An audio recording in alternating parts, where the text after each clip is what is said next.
in China, they leave their houses by 6 to get the bus for those who live far away. They'll start class by 7 something, 8 till 9 p.m. That's one of the reasons Chinese they commit suicide, because they cannot take that pressure. Hi guys, welcome to my channel. If it's your first time here, my name is Eges, and in today's video I'll be talking about the increase in the suicide rate in China. So since I came to China, like literally every week we'll get news, like on the news, on social media, like there'll just be news of someone committing suicide. So I was like, okay, I want to know why, what is happening. So that's why I decided to talk about this today. So according to Baidu, that is the search engine in China, it says that 中国青年自杀率年增近10%. It means that the suicidal rate in China amongst the youth increases every year by 10%. Why would young people commit suicide? So, from what I've noticed and from my observations, these are some of the reasons. Young Chinese, old Chinese, no matter the age range, the reason why they turn to commit suicide. So the first thing I'm going to talk about is the stress that comes from the society, pressure from the society. China is one of the most populated countries in the world, we all know that. And due to this phenomenon, it has created a competitive society. So in China, the stress you have as a youth to even start with is already too much, because you have to compete with others to be able to achieve something, to be able to be successful or financially stable. All these things, you always need to be competitive, be it in school, be it at your work. There is always competition. Competition is what Chinese will say 卷，特别卷，中国人特别卷。Chinese they have like this competitive spirit, like, because you might be smart, right? For example, in a classroom, you are smart, but there are people who are smarter than you. So if there's an opportunity, they'll give it to the smartest, even though you're smart, but you're not as smart as them. So that stress comes. They have a Gaokao. Gaokao is the examination you write in high school to be able to get into university. And in China, your score during the Gaokao, during the GCE, however you call it in your country, in Cameroon we call it GCE. So the score you obtain at the Gaokao is what determines the university you go to. And the university you go to determines the kind of work you might end up having and the kind of salary you might end up having. So in China, the notion is the better the university, the brighter your future. Because if you can't get into a good university like Tsinghua University, that is the biggest university in China, or Beijing Daxue, the second biggest university in China, like these big schools, like you have more opportunities to get a better job. That's the first thing, like the stress that comes from school, right? The other stress comes from what the houses in China. Like Chinese, they have this notion of you need to have your own house. They don't really believe in renting, especially the older generation. Like you need to have a house, especially like if you're going to get married and have a family. You as a man, you need to buy a house. So the pressure that comes from it, because houses in China are super expensive. Houses in China are so expensive. For example, a small house with like 2 rooms, a bathroom, a kitchen, and a living room can go up to 1 million, 3 million yuan, like RMB, Chinese money. That is a lot of money for a house. So most of the times, Chinese they will get loans from the banks, and every month they will deduct it from their salaries to pay back the loans they took to be able to buy their houses. So the pressure the youth have, it comes from school, it comes from the stress from work, having to buy a house, the cars, the loans they have to give back. So that's one of the reasons Chinese they commit suicide because they cannot take that pressure. And also concerning like students, right? Students who can't take the pressure of homeworks. Chinese they have lots of homeworks, and personally, I think it's not necessary because for me, like if you've understood the lesson already, there's no need to be given lots and lots of homeworks. Chinese they give lots of homeworks. As someone who attends a Chinese university, I can assure you it's just a lot. And for me, I feel like sometimes it's not even necessary. For example, back in Cameroon, in secondary school, we'll go to school like 7:15, you know, till 3 p.m., 4 p.m., the most 5 p.m. In China, they leave their houses by 6 to get the bus for those who live far away. They'll start class by 7 something, 8 till 9 p.m. in the night. Like, the 9 p.m. is already night. Like the stress they have when they come back, they have to write their homeworks. No time to be a child. So they don't have any time to be a child. And some of them, they don't have understanding parents. Some Chinese parents, they treat their children like robots, right? You know, listen to me, obey me, do your homework. Like the pressure they also get from their parents who are not understanding because the times have changed, right? The times have changed. School, I don't think school like that. School used to be like that before in China. But now the stress they are getting, like the pressure from school, their parents are not even understanding. So that's why some of them they decide to commit suicide and end it all.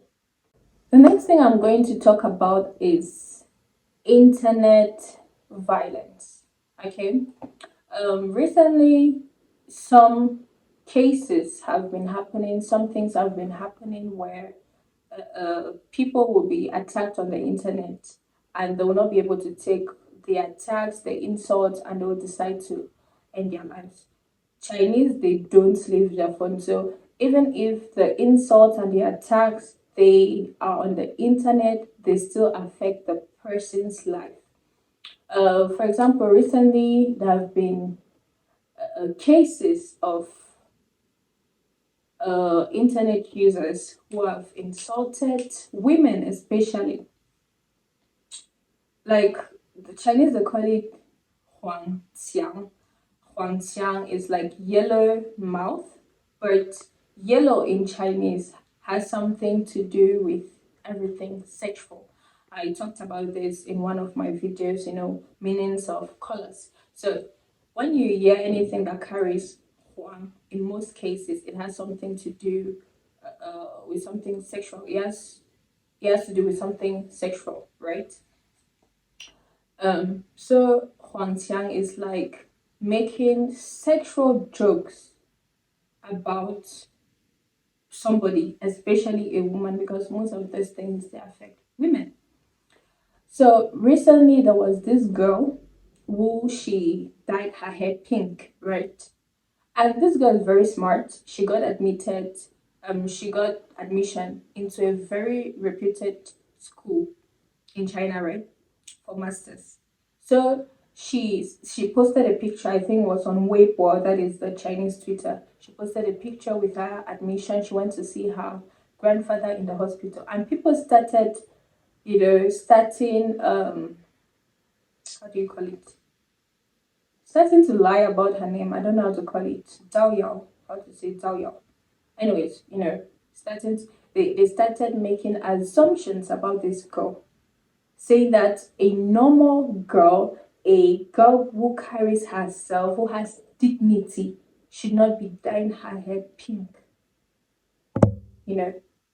And starting to, they'll start saying things like, oh, they are very sure that her social or her private life is very dirty, like she sleeps around, all these kind of things, right? So this girl, for no reason, just because she dyed her hair pink, she was attacked on the internet, dragged, insulted, just like that. Someone, just a total stranger, you don't know anything about her, but you assume certain things about her just because she dyed her hair pink. It was really bad. The girl later on committed suicide and died. So the internet violence in China is so bad. It's so bad. That's just one example. And there's so many other cases. There was this guy whose parents abandoned him. So he started looking for his parents and stuff like that. That they should be responsible for him as they are responsible for their new families. His mother and father, they got married to other people and started their lives and abandoned him. So he went after them, you know, why did they abandon him? All those things. They should take responsibility of him as they should. And the internet started calling him a gold digger. He wants to use his parents. He's not an understanding child. He later on committed suicide. There are so many cases. So the internet violence is too much in China, to be honest. And people wouldn't have, like, if you don't have support from maybe family, people in real life, if you don't have like a strong spirit, you'll be depressed. The depression rate in China is just really, really high. So that's the second point. The third point is domestic violence. Oh my god. Domestic violence. I used to think like this domestic violence thing was just a phenomenon in Africa, but men everywhere that just the same. Like it's just really bad. Anyways, domestic violence is one of the other reasons for people committing suicide, and in this case, we have women. One of the reasons women commit suicide in China is because of domestic violence.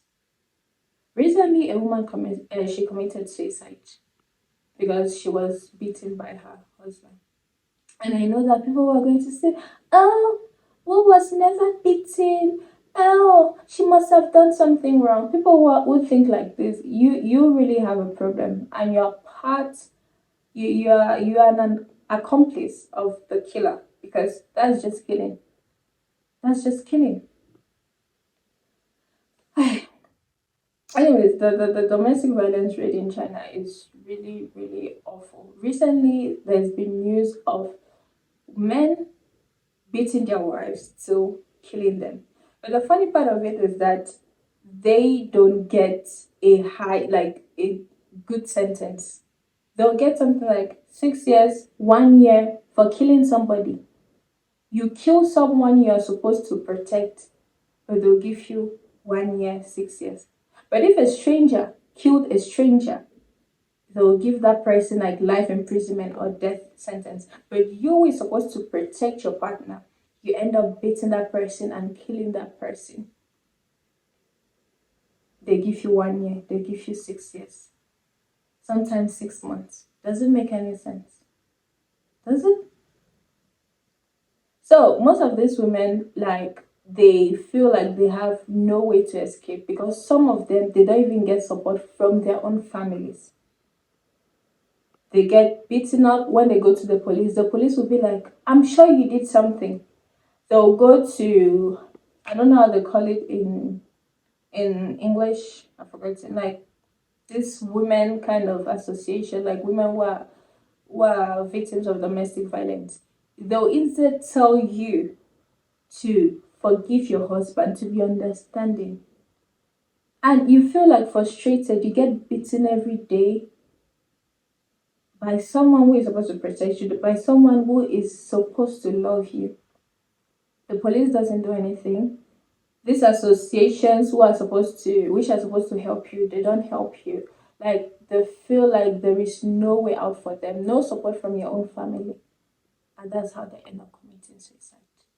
And the funny part of it is that the men, their husbands, who are responsible for this, they don't get a good punishment. Oh my. So it's just crazy. It's just crazy. The suicidal rate in China is crazy.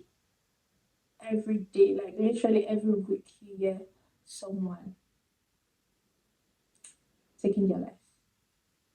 Talking about domestic violence, I think in one of my next videos, I'm going to talk about, the domestic violence thing in China. And I hate to call it domestic violence because it's just violence. Because when they put domestic in front, people will start to say, it's normal. Who doesn't beat his wife? Like, as I said, people will think like that. You have big problems, very big problems. Anyways, this is all I had to share. I don't know if there are any other reasons. Of course, there are more reasons to the suicidal rate in China. Of course, there are more reasons to it, but these are the major reasons affecting most people. So this will be all for this video, and if you have anything to add, kindly write it down in the comment section below. Thank you for watching and see you in the next video. Bye bye.